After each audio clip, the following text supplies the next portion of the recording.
asking a good question. You can't blame the people because there's a social contract. You know, the moment they went and voted, they give up most of their powers, most of their rights to government.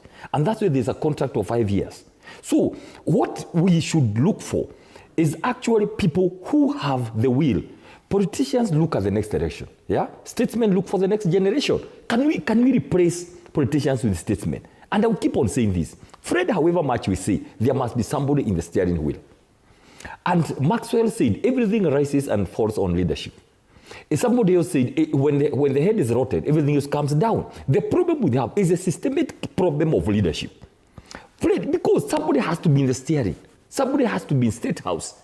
Somebody has to be the head of executive. Somebody has to be the head of legislature. Somebody has to be a speaker.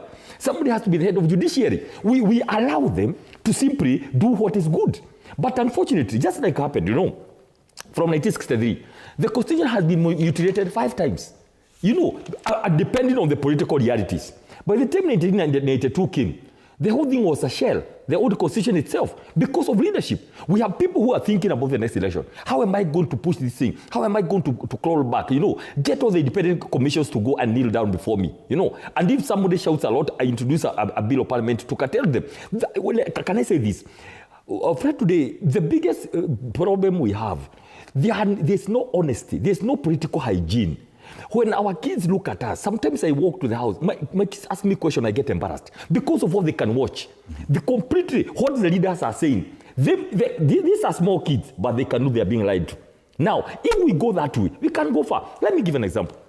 Now, here we are, 2 days before 27th, there is a rush to proclaim so that they are able to go to KCC and say we are celebrating Katiba. But when you look at the mutilation itself, where is the honesty? I don't know how people get sleep with all this kind of dishonesty in their lives. Why can't we just say, God gave us an opportunity, Fred, to simply move this Katiba? We may not finish. Let's move it from here to there. Right. But unfortunately, the amount of dishonesty and deceit and betrayal and all these kind of things is too much. All right. You may blame the people, but please, the buck stops with the CEO of this country. He is the one who took the constitution, not anybody else, to move it forward. Right. And it has been mutilated by this. Dr. Peter Mbae has voiced deep concerns about the state of Kenya's constitution and how it has been handled since its adoption. He believes that the country's supreme law has suffered repeatedly changes, not for the benefit of the people, but to accommodate the shifting interest of a politician. For him, these changes reveal a failure of leadership and lack of respect for the principles of which the Constitution was built. According to him, the Constitution, which was celebrated in 2010 as a milestone in Kenya's democratic journey, has been altered multiple times in ways that weaken its spirit. Instead of guiding the country toward fairness, accountability, and justice, it has been manipulated to fit short-term political goals. He argues that this pattern has left the Constitution vulnerable, raising doubts about its ability to protect citizens from abuse of power. Dr. Mbae has stressed that the problem is not with the Constitution itself, but with how it has been implemented. He believes that Kenya has a well-written document that provides a solid framework for governance and citizens' rights.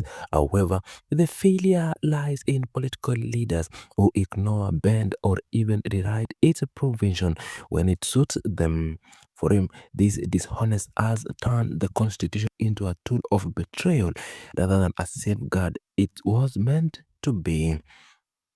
He points out that the constant interference with the law has weakened the public trust in governance. Citizens who once celebrated the promise of change now feel that the dream of justice, equality, and accountability has been hijacked.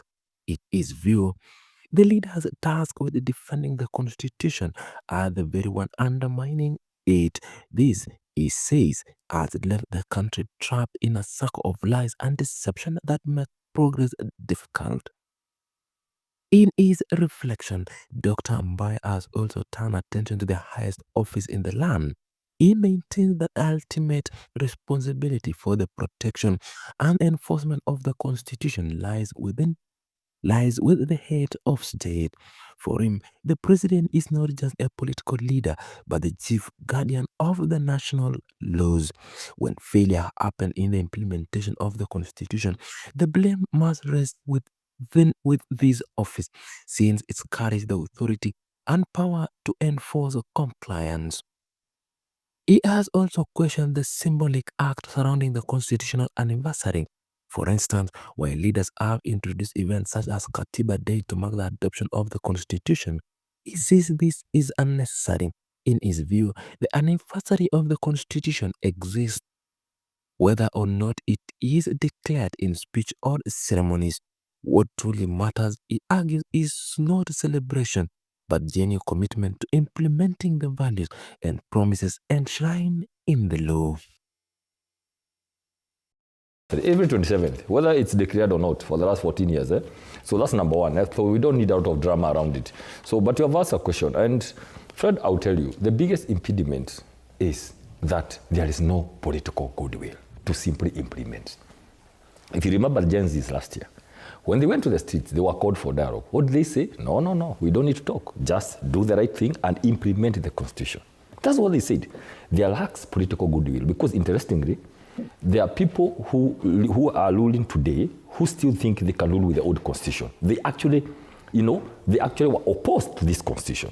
And instead of just saying, okay, fine, we were on the other side, now this is a new constitution.